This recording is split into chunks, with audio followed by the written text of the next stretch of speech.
பக்தி கவசம் சேனல் நேர்களுக்கு என் அன்பான வணக்கம். நான் உங்கள் ஏஎல்பி மற்றும் பாரம்பரிய ஜோதிடர் மோனிகா ராஜ்கமல்.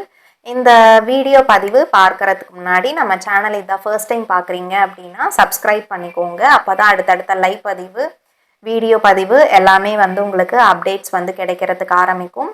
ஸோ இந்த வீடியோ பதிவில் ஒரு ஜாதக ஆய்வை தான் பார்க்க இருக்கிறோம். ஸோ ஜாதக ஆய்வு அப்படின்னு வரும்போது இது ஒரு பெண்ணுடைய ஜாதகம் தான். என்ன கேட்டிருந்தாங்க அப்படின்னா போட்டித் தேர்வுகள், அதாவது கவர்மெண்ட் போட்டித் தேர்வுகள் அவங்க கலந்துட்டு இருந்திருக்காங்க. ஸோ அதில் ஏதாவது எனக்கு வாய்ப்பு கிடைக்குமா, கவர்மெண்ட் சார்ந்த உத்தியோகங்கள் எனக்கு கிடைக்குமா கிடைக்காதா, எப்பொழுது கிடைக்கும், இதுதான் அவங்களுடைய கேள்வியாக இருந்தது. சரி, இப்போ அந்த ஜாதக ஆய்வை பார்த்துடலாம்.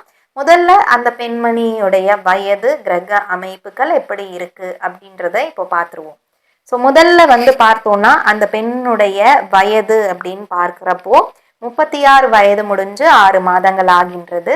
ஸோ 37 வயது நடக்குது. இந்த பெண்மணி பிறந்திருக்கக்கூடிய லக்னம் அப்படின்னு பார்க்குறப்போ மேஷ லக்னத்துல ஜனனம் எடுத்திருக்காங்க. ஸோ அதே மாதிரி இவங்க ராசி நட்சத்திரம், ஜென்ம ராசி நட்சத்திரம் அப்படின்னு பார்க்குறப்போ தனுஷ் ராசியில மூல நட்சத்திரம் 4வது பாதம் பிறந்திருக்கக்கூடியது. அட்சய லக்னமாக தற்போது இவங்களுக்கு சிம்ம லக்னம் போய்கொண்டிருக்குது. ஸோ இந்த சிம்ம லக்னம் அட்சய லக்னமே பார்த்தீங்கன்னா 2033 நவம்பர் மாதம் வரைக்குமே இருக்கு. சரி, இப்போ நவாம்சம் பார்த்தீங்கன்னா 10ஆம் இடத்துல தான் நடந்துட்டு இருக்கு. ஸோ சந்திரன் திசையில் சூரியன் புத்தி அப்படின்றது இந்த பெண்மணிக்கு போயிட்டு இருக்கு. சந்திரன் திசை பார்த்தீங்கன்னா எண்டிங்ல இருக்காங்க. அதாவது வருகின்ற அடுத்த வருடம் ஜனவரி மாதம் 26ஆம் தேதி சந்திரன் திசை முடிந்து செவ்வாய் திசை தொடக்கம் அப்படின்றது இவங்களுக்கு ஆரம்பமாகிறது. சரி, பொதுவாகவே போட்டித் தேர்வு அப்படின்னு வரும் பொழுது நமக்கு முயற்சி பாவகத்தை தான் நம்ம ஆய்வு பண்ணுவோம். அந்த பெண்மணியுடைய முயற்சி பாவகம் எந்த அளவுக்கு இருக்கு, முயற்சி பாவகத்துக்குரிய நிலை நமக்கு நல்ல நிலையில இருந்தால் மட்டும்தான் நம்மளால ஒரு எஃபோர்ட் போட்டு படிச்சு பரீட்சை எழுதி கிளியர் பண்றது, இந்த மாதிரி ஒரு அமைப்புகள்லாம் ஏற்படுத்தும். ஸோ அந்த மாதிரி ஒரு அமைப்பு இந்த பெண்மணி ஜாதகத்துல இருக்கா இல்லையா அப்படின்றத இப்போ பார்ப்போம். ஸோ கிரக அமைப்பை பார்த்துடலாம். ரிஷபராசியில பார்த்தீங்கன்னா செவ்வாய் பகவானும் குரு பகவானும் கூட மாந்தியும் இருக்கிறாங்க.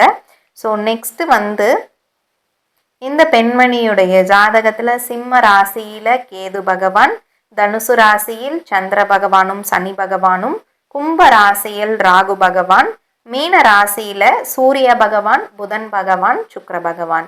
இதுதான் கிரக அமைப்புகள். சரி, இப்போ நடந்துட்டு இருக்கக்கூடிய அமைப்பு வைத்து பார்த்தோம்னா சந்திரன் திசையும் சரி, நடந்துட்டு இருக்கக்கூடிய அதுல சூரியன் புத்தியும் சரி இந்த பெண்மணிக்கு சாதகமற்ற பலனை கொடுத்துட்டு இருக்கு. ஸோ இவங்களுக்கு கவர்மெண்ட் சார்ந்த அமைப்பு அப்படின்னு பார்க்குறப்போ முயற்சி ஸ்தானம் தான் நம்ம பார்ப்போம். சுக்கிர பகவானுடைய நிலை அப்படின்னு பார்த்தோம்னா அந்த ஸ்தானத்திற்கே பார்த்தீங்கன்னா மைனஸாக உட்கார்ந்துருக்காரு. ஸோ அதுவும் சிம்மத்துக்கு அஷ்டமம் என்கிற 8ஆம் ஸ்தானத்தில் சுக்கிரன் இருக்காரு. ஸோ இந்த நிலை பொறுத்த வரைக்கும் இந்த பெண்மணிக்கு திடீர் யோகம் அப்படின்றது இருக்கு, ஆனால் தற்போது இல்லை. அப்போ எப்போ கிடைக்கும்?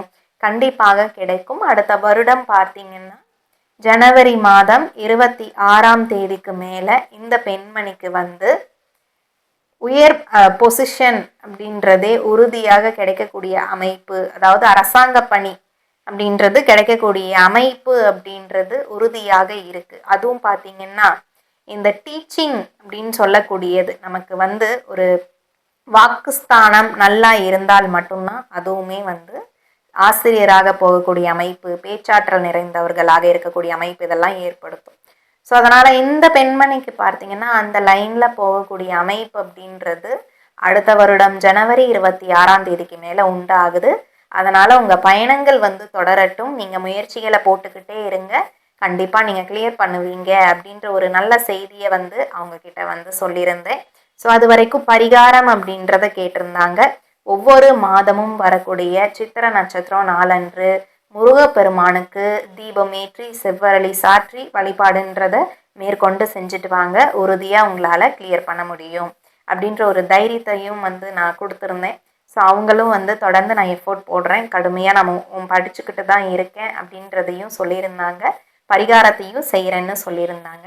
ஸோ இந்த மாதிரி உங்களுக்கும் உங்களுடைய ஜாதகம் பார்க்கணும் அப்படின்னு நினச்சிங்கன்னா ஸ்க்ரீனில் ஸ்க்ரோல் ஆகிட்டு இருக்கிற என்னுடைய கன்சல்டேஷன் நம்பரை நீங்கள் தாராளமாக தொடர்பு கொண்டு அப்பாயின்மெண்ட் வாங்கிட்டு ஜாதகத்தை வந்து பார்த்து கொள்ளலாம்.